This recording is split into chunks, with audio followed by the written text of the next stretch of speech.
जय हिंद दोस्तों। कैसे हैं आप लोग। मैं अरुण कुशवाहा आप सभी लोगों का स्टूडेंट टीचर एकेडमी पर स्वागत करता हूं। तो आइए आज की चर्चा को प्रारंभ करते हैं। साथियों, पिछली क्लास में हम लोगों ने प्रिंसिपल्स ऑफ चाइल्ड डेवलपमेंट यानी कि बाल विकास के सिद्धांतों के बारे में विस्तार से समझा था। आज की इस क्लास के बाद आप हेरिडिटी यानी आनुवंशिकता के बारे में समझ सकेंगे। तो अगर सवाल यह है कि आनुवंशिकता क्या होती है, तो देखिए, किसी बच्चे को उसके माता पिता से विरासत के रूप में प्राप्त सभी गुणों को उसकी आनुवंशिकता कहते हैं। ये बच्चा भी इन क्वालिटीज को अपनी अगली पीढ़ी में ट्रांसफर करेगा। यहां ध्यान रखने वाली बात है कि बच्चे को उसके माता पिता से केवल गुण या विशेषताएं ही नहीं मिलती, बल्कि बीमारियां भी मिलती हैं, जैसे कि एड्स, डायबिटीज इत्यादि। तो कुल मिलाकर हम ये कह सकते हैं कि किसी बच्चे को उसके माता पिता से विरासत के रूप में प्राप्त सभी गुणों एवं विशेषताओं को उसकी आनुवंशिकता कहते हैं। आपने देखा होगा कि जब किसी बच्चे का जन्म होता है, तभी से परिवार के सदस्य मिलान करना प्रारंभ कर देते हैं। इसकी नाक इसके मम्मी के जैसी है, इसकी शक्ल इसके पापा के जैसी है। बच्चे की दादी याद करते हुए बताती हैं कि इसके पापा भी बचपन में ऐसे ही गोल मटोल थे। हालांकि ये अलग बात है कि जब वही बच्चा 1.5-2 वर्ष की उम्र में बदमाशियां करना प्रारंभ करता है, तो वही दादी गुस्सा के कहती हैं, पता नहीं किस पर चला गया है शैतान, नाक में दम करके रखा है। तो और जब बच्चे बड़े हो जाते हैं तो उनके माता पिता से ये समानता बच्चों में और ज्यादा स्पष्ट रूप से नजर आती है। जैसे कुछ बच्चों की आवाज उनके माता पिता से इतनी ज्यादा मिलती है कि अंतर कर पाना मुश्किल होता है। इसीलिए जब भी फोन पर बात करिए तो सबसे पहले यह स्पष्ट कर लेना चाहिए, कंफर्म कर लेना चाहिए कि दूसरी साइड कौन है। पता चला आपने कॉल किया और फोन उसकी जगह पर उसकी मम्मी ने उठा लिया और इधर से शायराना अंदाज में शुरू हो गए, तो मामला बिगड़ भी सकता है। इन्हीं खतरों की वजह से कहा जाता है कि आग का दरिया है और डूब के जाना है। तो ये जो उसके आवाज की उसके मम्मी की आवाज से समानता है, यह उसको विरासत में आनुवंशिकता में प्राप्त एक गुण है। तो कुल मिलाकर हम ये कह सकते हैं कि किसी बच्चे की शक्ल, उसका हाव भाव, बॉडी स्ट्रक्चर,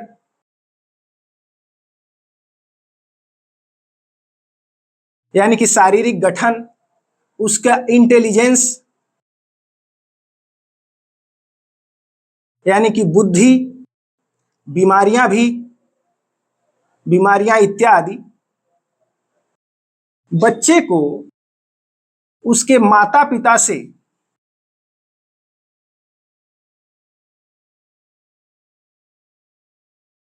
विरासत में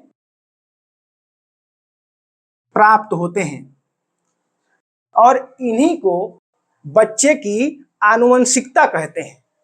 तो अब सवाल यह उठता है कि बच्चे में इन आनुवंशिक गुणों का स्थानांतरण होता कैसे है और आनुवंशिकता की बुनियादी इकाई क्या होती है। आनुवंशिकता की बुनियादी इकाई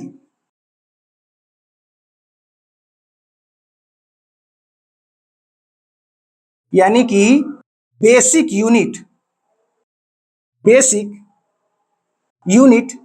क्या होती है।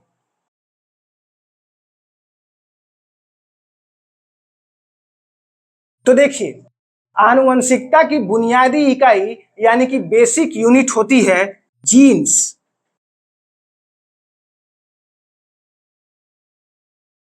कहीं कहीं जीन भी लिखा हुआ मिल जाता है।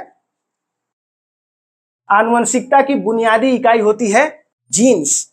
यही जीन्स पीढ़ी दर पीढ़ी हमारे आनुवंशिक गुणों को ढोते हैं, या हम ये कह सकते हैं कि मानव के आनुवंशिक गुणों का एक पीढ़ी से दूसरी पीढ़ी में ट्रांसफर इन्हीं जीन्स के माध्यम से होता है। जैसे हमें अपने माता पिता की विरासत उत्तराधिकार में चल अचल संपत्ति के रूप में प्राप्त होती है, ठीक वैसे ही हमें अपने माता पिता के गुण एवं विशेषताएं उत्तराधिकार में जीन्स के रूप में प्राप्त होती हैं। आपने देखा होगा कि जब कभी हम मकान बनवाते हैं, घर बनवाते हैं, तो सबसे पहले उस घर का एक नक्शा बनवाते हैं और ठेकेदार को ये नक्शा और एक टाइम टेबल यानी कि समय सारणी देते हैं कि भैया इतने समय में ये बन जाना चाहिए, इतने समय में ये बन जाना चाहिए, ये चीज पहले बननी चाहिए और ये चीज बाद में बननी चाहिए। ठीक वैसे ही जब बच्चे का जन्म होता है तो वो बच्चा अपने माता पिता से प्राप्त जीन्स के एक खास तरह के मिश्रण का धारक होता है। यही कॉम्बिनेशन, यही मिश्रण बच्चे के डेवलपमेंट को, बच्चे के विकास को एक बायोलॉजिकल नक्शा और टाइम टेबल देता है कि बच्चे में कब, कितना और कैसे विकास होगा। यानी कि उसकी दाढ़ी मूंछ कब आएगी, उसकी हाइट कितनी और कब बढ़ेगी, उसके जनन अंग कब परिपक्व होंगे, उसका शारीरिक और मानसिक गठन कैसे होगा। तो कुल मिलाकर किसी बच्चे का विकास कैसे होगा यह उसके जीन्स पर निर्भर करता है। इसीलिए इस जीन्स को बच्चे की आनुवंशिकता की बुनियादी इकाई कहते हैं। साथियों, जब हम लोग स्टेजेस ऑफ चाइल्ड डेवलपमेंट पढ़ रहे थे तो उसमें हमने गर्भावस्था के बारे में पढ़ते हुए समझा था कि गर्भावस्था में बच्चों का विकास 3 अलग अलग स्टेजेस में होता है और जो पहला स्टेज होता है वो होता है जर्मिनल स्टेज यानी कि बीजावस्था। बच्चे के जीवन की कहानी यहीं से प्रारंभ होती है। जब एक स्त्री के अंडाणु को एक पुरुष का शुक्राणु फर्टिलाइज्ड कर देता है, निषेचित कर देता है, इस निषेचित अंडे को जाइगोट कहते हैं। हम इसके बारे में ऑलरेडी पढ़ चुके हैं। इस निषेचित अंडे को क्या कहते हैं? जाइगोट कहते हैं। इस जाइगोट के मध्य में एक केंद्रक होता है। इसी केंद्रक में क्रोमोसोम्स पाए जाते हैं, गुणसूत्र पाए जाते हैं। इन गुणसूत्रों की संरचना धागे जैसी और जोड़े वाली होती है। किसी बच्चे को उसके माता पिता से कुल मिलाकर 46 गुणसूत्र पाए जाते हैं और ये गुणसूत्र डीऑक्सोराइबोन्यूक्लिक एसिड यानी कि डीएनए नामक पदार्थ, डीएनए नामक पदार्थ के बने होते हैं। आपने डीएनए टेस्ट के बारे में सुना होगा। इसी डीएनए टेस्ट से जुड़ा हुआ एक बड़ा फिल्मी टाइप मामला था, उस पर निर्णय आया जून 2022 में। मामला है छत्तीसगढ़ के बिलासपुर का। यहां के रहने वाले एक युवक को उसकी पत्नी के कैरेक्टर पे शक था और एक दिन जब बात उसके बर्दाश्त के बाहर हो गई तो उसने अपने पत्नी को यह कहकर कि तुम सबसे कितना हंस हंस के बतियाती हो, मुझे पता नहीं है क्या? मुझे पक्का यकीन है कि यह मेरा नहीं किसी और का बेटा है। ये इतना गोरा कैसे है? जब भी इसको देखता हूं मेरा खून खौल उठता है। तुम दोनों की भलाई इसी में है कि मेरा घर छोड़कर बाहर निकल जाओ, नहीं तो किसी दिन कुछ उल्टा सीधा हो जाएगा। ऐसे डांटते फटकारते हुए उसने अपनी बीवी को और अपने बच्चे को घर से बाहर निकाल दिया। इसके कुछ दिनों के बाद उस महिला ने अपने भरण पोषण का व्यय पाने के लिए परिवार न्यायालय में मुकदमा किया। जज के सामने भी उस व्यक्ति ने यही कहा कि साहब मुझे 100% का पक्का यकीन है कि ये मेरा नहीं किसी और का बेटा है। महिला भी अपने स्टैंड पर अड़ी थी, नहीं हुजूर, लल्ला के पापा यही हैं। और लल्ला बेचारा चुपचाप कोर्ट में बैठे बैठे मम्मी पापा का हल्ला सुन रहा था।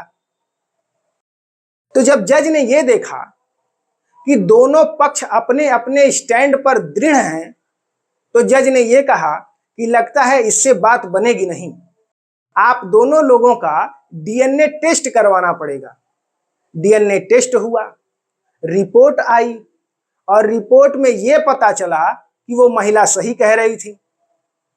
ऐसा परिणाम होता है बेवजह शक करने का।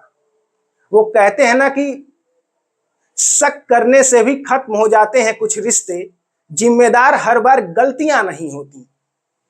इसीलिए जहां पर भी संदेह हो, धैर्यपूर्वक बातचीत करके मामले को स्पष्ट किया जा सकता है, क्योंकि अगर रिश्तों में कम्युनिकेशन गैप आएगा तो तिल का ताड़ बनना तय है। खैर, इस डीएनए रिपोर्ट के आधार पर जज ने उस व्यक्ति को उस बच्चे का जैविक पिता माना और हर महीने भरण पोषण के लिए एक निश्चित रकम अदा करने का हुक्म दिया। इसके साथ ही उस बच्चे को उस व्यक्ति की संपत्ति का वारिस भी माना।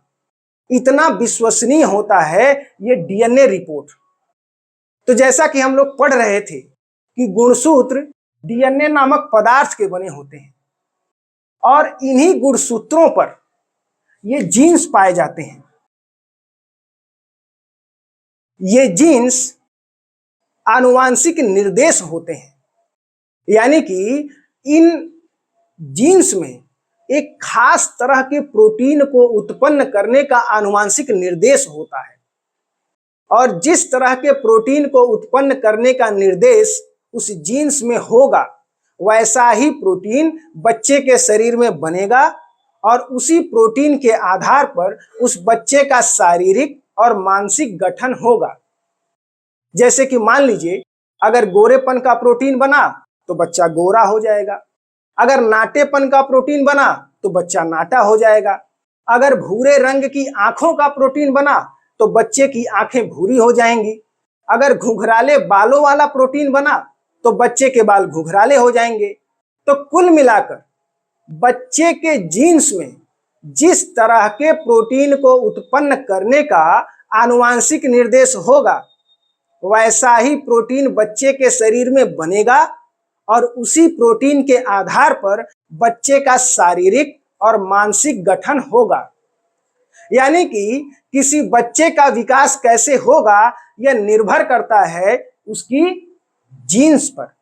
इसीलिए इस जीन्स को आनुवंशिकता की बुनियादी इकाई यानी कि बेसिक यूनिट कहते हैं और इतना महत्वपूर्ण होता है ये जीन्स। इसी आनुवंशिकता से जुड़ा हुआ एक बड़ा महत्वपूर्ण कॉन्सेप्ट है, हालांकि इसके बारे में हम लोग पहले भी पढ़ चुके हैं, वो है जीनोटाइप और फिनोटाइप में अंतर। जीनोटाइप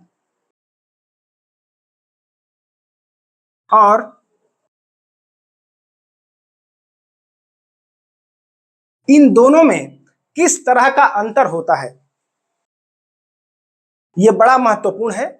अक्सर टीचिंग एग्जाम्स में इसके बारे में पूछ लिया जाता है, तो जरा ध्यान से देखिएगा।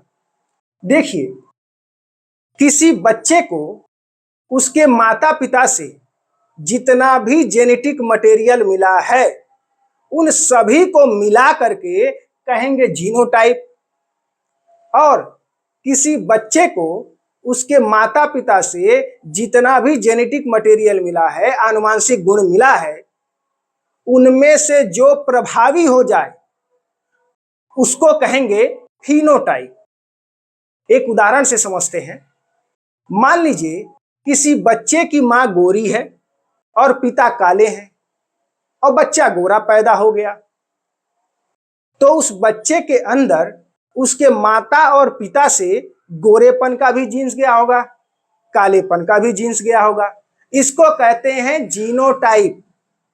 लेकिन वो बच्चा गोरा हो गया, यानी कि उन दोनों जीन्स में से गोरेपन का जीन प्रभावी हो गया, इसको कहेंगे फिनोटाइप।